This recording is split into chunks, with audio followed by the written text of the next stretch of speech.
another one I wanted to bring up to you was the truck battles, and we got there's a lot of trucks out there, granted, but the big three as far as American goes, and American Canadian, you got the Ford F-150, you got the Ram, and you got the Silverado. That's the fair three comparison. Yep. Asking trucks aficionados, they're always telling me F-150 hands down. Yep. Why is that? Well, a couple of reasons. Number one, it's been around longer. 52 years of truck leadership for Ford and still going. Again, it comes down to, in my eyes, to the willingness of the engineers to push the boundaries and push the limits with things and come up with new ideas that other people haven't come up with. So I'll give you an example. Back in 2014, they came up with the tailgate step. It was something that was patented by Ford. They created the tailgate step.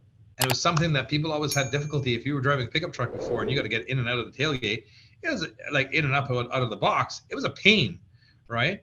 And, they came up with something like that, right? Side steps. There's side steps that you press down by the back that you can reach into the box.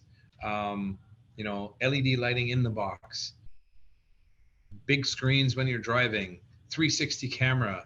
Taking a lot of luxury items and putting it in a pickup truck, because pickup trucks these days are not only driven by contractors and blue collar workers. Like I myself, I drive a Lariat hybrid, right? And they're wonderful trucks, especially for families. Even if I didn't have a family and was single, I would drive one. Like it's that comfortable, right? I was blown away driving in Texas. Every single second vehicle is a pickup truck. Literally, like the whole state there is filled with them, and everybody of all gender, races, ages, sizes, everyone's driving them. But you'll notice in Canada, it's becoming that way as well too. You'll find a lot more people are driving a pickup truck because they can, and that's why you have iterations like 2.7 EcoBoost turbo engines to give you a little bit of a break on the gas consumption. And people are driving them because, I want to drive a pickup truck and drive to work, right? I don't need that family car anymore, the family sedan. And that's why Ford made the decision years ago to get away. I'm not saying it was the right decision, because there's still a market out there for cars, in my opinion. And we have the Nissan store, Direct Nissan in Mississauga as well, that I run. And part of the reason why we bought that is the availability of cars to the marketplace, because fewer and fewer manufacturers are making cars to be able to go to the general public.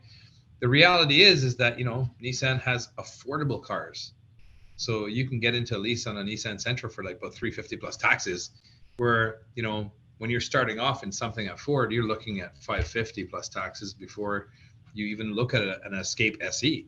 Right, so there's an affordability factor there, and Ford has become a little bit more of a luxury brand, and Nissan is trying to make sure they're keeping the affordability there, but that's why the trucks are so popular, because Ford's built on that now. Their marketing has everything to do with it.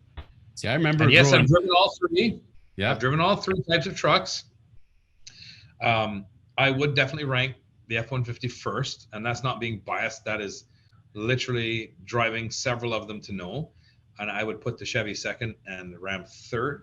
I was thoroughly impressed with a Denali that I drove. It was like a 1500 Denali.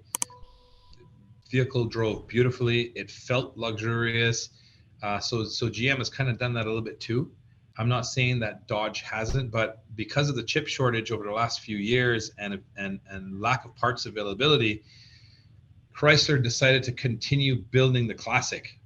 And what they did is they decontented vehicles. So for example, a Laramie, you get a Laramie, it normally comes with, a power passenger seat and heated seats. So they decontented them. They still built Laramies, but said, hey, we don't have a chip for this, so we're not going to put a heated seat in this, and we're not going to put the power seat here for you. So you got to be really careful in what you're buying. Ones that were built like, 21, 22 may not be what was typically involved in a Laramie or their version of, they have like, I can't remember their top brand, but they're all decontented, and you're not always getting the value, so they don't feel as luxurious because they're missing a lot of the things that the other manufacturers have said, hey, we're not going to compromise on that, right? Because when I buy a car and I look up the model and the year, I automatically assume I'm getting X level of features with that car. Correct. So that's a very interesting thing to note there. My picture of a pickup truck or truck, growing up was the two-door versions. It was a big deal when they went to four-door, but when they were two-door, manual windows, bumpy rides, like it drove like a truck, it sounded like a truck. Now these days, you go see like an F-150 King Ranch. Are you joking me? That's like being inside of somebody's lounge, it feels like. Times have changed. And, you talk about the luxury part of it. I was really blown away by the options that are there in pickup trucks now. But also, it feels like a much smoother ride. It's not like the bumpy, harsh rides they used to have in pickup trucks. Why is that?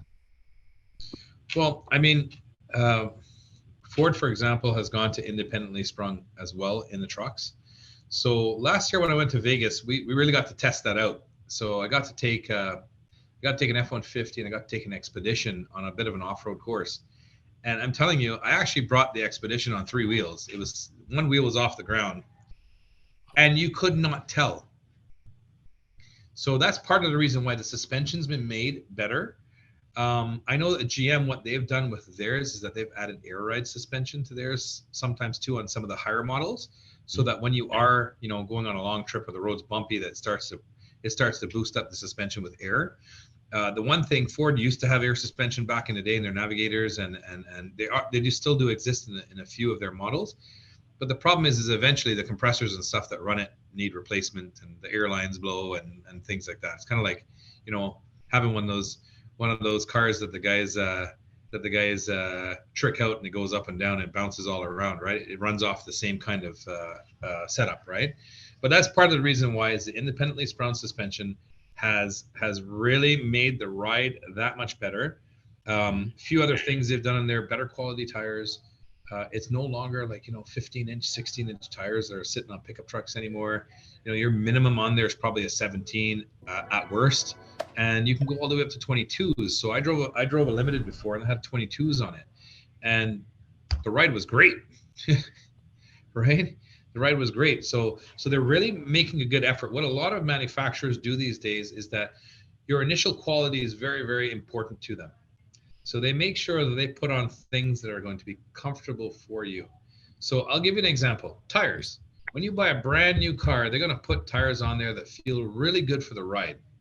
The problem is the ones that feel really good for the ride always don't last the longest. So by the time you hit about 60K, you probably got to replace the tires. But you had that initial feel out of it. What you do with it thereafter is up to you, right? But if you want longevity, sometimes you get a tire, say, for example, that lasts a little bit longer, you're going to end up feeling a little bit more of the bumps on it because it's not as high quality rubber or whatever the case may be. But that's what they do. They're really concerned. Manufacturers are very, very concerned with initial quality. It's one of the things that JD Power looks at for them to make sure that, as a vehicle, it's not coming back in for certain things. How was the ride? How was the feel? How was the vehicle harshness? And that's one of the things that they do. They try to put quality components on the vehicle up front that make that ride feel comfortable, but it's not for a very long time, right? You get 60K out of it. That's probably the life of it. And, I don't think it's unreasonable, but it gives them what they need to make sure that they're presenting a good product, right?